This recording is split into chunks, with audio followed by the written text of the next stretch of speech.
All right, gearheads, behold the Sorceress. Check it out, it's a Hurst Olds. Look at that baby chopped down. We don't know what we're looking at in here yet, but we've got turbos galore and something's big in the way of an engine. Does this badass it up? It's something like this. Go up against some of those guys on the 405 list. Sitting out front here. Check out those big monster Hoosiers.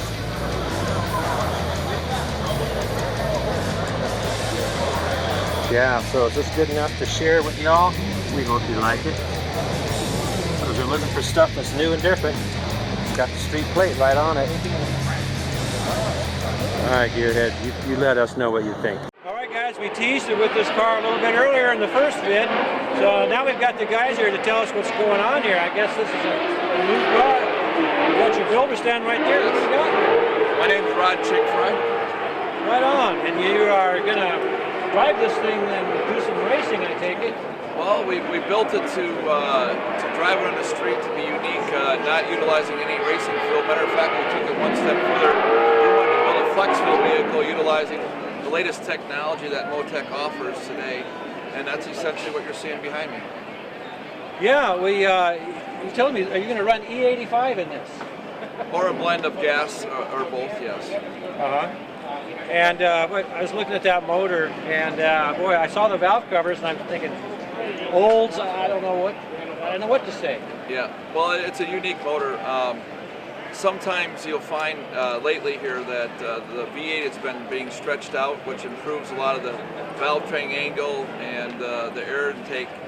And this one's been stretched out to 5.300 for a bore center, which is giving it a lot friendlier environment to live for a longer cycle of time, which is perfect for us. We run water through this block even though it's billet. We run water through the heads even though it's billet, because we want the longevity of it, because we're going to drive it on the street.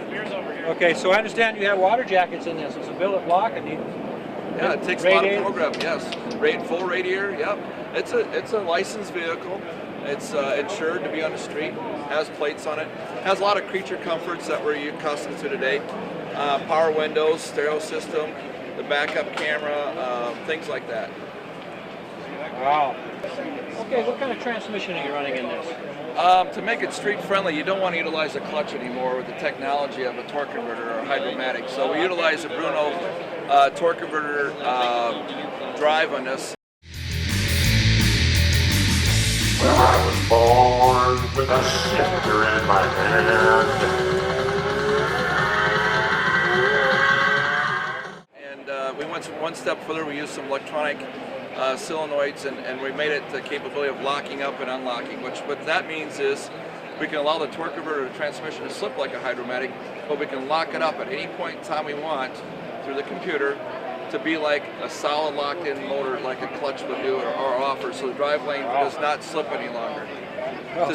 So what that essentially will do is, if the car is smart enough, it can understand how to not slip the wheels or utilize what they call traction control. Ah, I can see a couple things happening. So I can see some high mile-per-hour trap speeds, which is what you're talking about here. That's exactly what it does, because you don't have that 4 to 6 or 8% slip on a big end.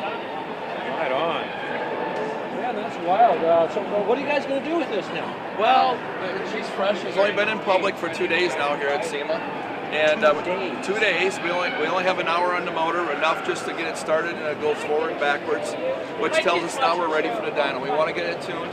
It's going to be a little bit more complicated than normal because it's going to be capable of several different fuels. So what we got to do is we got to get all the mapping done. We got to get the programs written, get it all friendly, because you're talking about several thousands of horsepower. So doing that, you got to make sure the car is happy.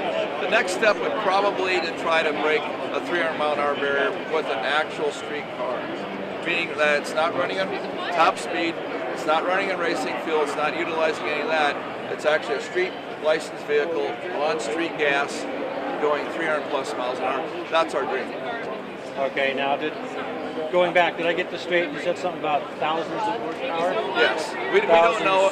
Yes, we don't know. We don't know for sure. It's a very unique engine, and we don't know what it'll be, but you know, it certainly will have to be a lot.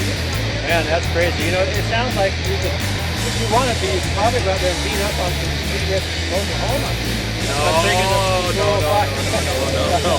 Well, I don't want to be there. I'm not here to do that. A couple things in that scenario. Those guys have been doing it for a long time. It's a fresh car. They got those things dialed in. They know how to make it work. We got a heavy car here. It's built with probably 400 pounds of extra street recovery. It really would be tough to put it on a street and not prep. Even though as smart as the engine would be, it probably couldn't get a hold of the street as good as those guys can do.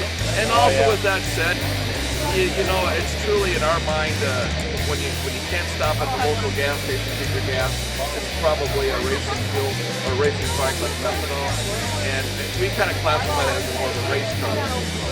I see. Well, this is more street than I thought. I wasn't expecting to hear all of this. Then that's exactly what people are seeing here at SEMA today is that first they're walking by, they look at it as a sleek looking CrowMod. You start peeling the wrapper back, you're going to find out how much time has been spent to assure that it's not just a CrowMod, that it really is a street driven vehicle.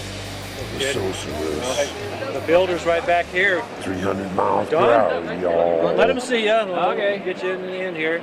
You built it in your shop. Your shop in my shop. Where are you located? In Milan, Illinois. Illinois. You guys Made the trip. Made the business chassis concepts. It's one-man shop. I'm the only guy there. I wear all the hats. I build the car from scratch. And you told us, I guess you're a professional drag racer yourself. Well, I don't make much money yet. I make more money building these, but I've been racing for 43 years. It's good to make money either way. You know, I haven't made much either way myself. I don't make much doing this either, but hey, we sure have fun doing it. Not all about making money. Yeah, not really. I wouldn't be doing this. It's great talking to you guys. That's Thank cool. you for the time. Remember, Appreciate it. 300 miles an hour. That's what we're talking about here. My mama said, son, you'll be the fastest in the land.